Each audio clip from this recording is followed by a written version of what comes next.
मेरी ड्यू के सभी स्टूडेंट से हाथ जोड़कर गुजारिश है कि प्लीज ये अत्याचार मत करो हम टीचर्स पर। क्या गोबर लिख रहे हो आप लोग अपनी आंसर शीट में? अब इतना भी खराब नहीं पढ़ाते हैं हम टीचर्स आपको।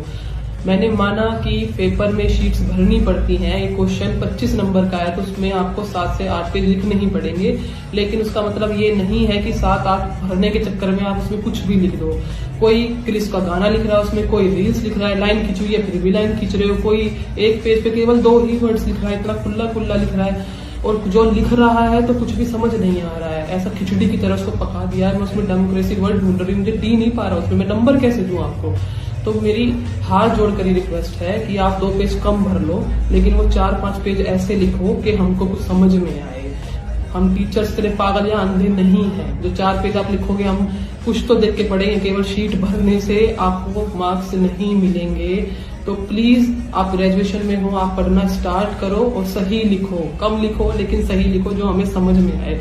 मेरा दिमाग खराब हो गया, मेरा मूड खराब हो गया। मैं आंसर शीट में मतलब किसी ने आंसर नंबर ही नहीं लिखा है, कुछ पेज भरने से नंबर नहीं मिलते हैं। आप 2 पेज कम लिखो लेकिन अच्छा लिखो, साफ सुथरा लिखो और टॉपिक से रिलेटेड लिखो। डेमोक्रेसी लिखो, उसमें आप रील्स का कुछ भी मत लिखो, मोटिवेशनल चीजें मत लिखो।